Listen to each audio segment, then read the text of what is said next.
Assalamualaikum warahmatullahi wabarakatuh. Halo teman-teman, saya Gusli Ardiansah, calon guru penggerak angkatan ke-8 dari SDN 1 Neglasari, Kecamatan Salawu, Kabupaten Tasikmalaya. Dalam video kali ini, saya akan menampilkan koneksi antar materi modul 21 pendidikan berdiferensiasi. Kutipan dari Arthur of the Reading, yaitu semua pengetahuan terhubung ke pengetahuan lainnya. Yang menyenangkan adalah membuat koneksinya. Selanjutnya saya akan menyampaikan apa yang dimaksud dengan pembelajaran berdiferensiasi.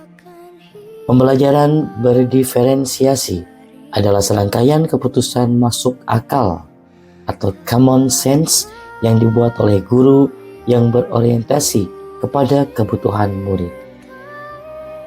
Bagaimana penerapan pembelajaran diferensiasi di kelas? Terdapat 5 cara untuk penerapan pembelajaran diferensiasi di dalam kelas. Yang pertama, menentukan tujuan pembelajaran. Yang kedua, menganalisis kebutuhan belajar dengan melakukan asesmen diagnostik secara kognitif dan non-kognitif berdasarkan 3 aspek, yaitu kesiapan, minat, dan profil pelajaran murid. Yang ketiga, menganalisis penerapan 3 strategi diferensiasi, yaitu konten, proses, dan produk. Yang keempat, mengimplementasikan rencana pembelajaran berdiferensiasi dalam konteks pembelajaran di kelas. Dan yang terakhir, melakukan asesmen pembelajaran yang disesuaikan dengan tujuan pembelajaran dan kebutuhan murid. Lalu, bagaimana pembelajaran berdiferensiasi dapat memenuhi kebutuhan belajar murid dan membantu mencapai hasil belajar yang optimal? Salah satunya dengan melakukan pemetaan kebutuhan berdasarkan 3 aspek, yaitu kesiapan belajar, minat belajar, dan profil belajar. Kesiapan belajar meliputi guru perlu melihat kesiapan belajar murid yang mengetahui kapasitas murid mempelajari materi, konsep, atau keterampilan baru. Kemudian minat belajar, guru memberikan pilihan kepada murid untuk belajar sesuai dengan minatnya. Belajar sesuai minat dapat meningkatkan motivasi murid untuk belajar. Dan yang ketiga, profil belajar. Guru memberikan kesempatan kepada murid untuk belajar secara alami dan efisien, bergantung dari gaya belajarnya, kecerdasannya, majemuknya, pengaruh budaya, dan lingkungan. Dalam upaya menerapkan pembelajaran berdiferensiasi, guru dapat menerapkan 3 strategi secara tepat, yaitu yang pertama, konten. Guru perlu menyesuaikan konten pembelajaran dengan kebutuhan belajar murid yang beragam, mempertimbangkan dari pemetaan kebutuhan kesiapan, minat, dan profil belajar murid. Yang kedua, proses. Guru perlu memvariasikan proses belajar agar beragam sesuai dengan kebutuhan belajar murid.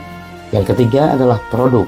Guru perlu memodifikasi tagihan produk yang akan dihasilkan murid sesuai dengan konten yang telah mereka pelajari dan proses yang telah mereka lewati.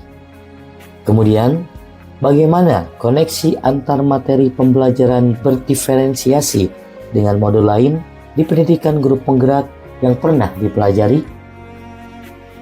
Koneksi antar materi mulai dari materi 1.1 tentang filosofi KHD, 1.2 nilai dan peran guru penggerak, 1.3 visi guru penggerak, 1.4 budaya positif, dan 2.1 pembelajaran berdiferensiasi. Tentunya segala materi terkoneksi pada pembelajaran berpihak kepada murid sehingga bisa menghasilkan profil pelajar Pancasila.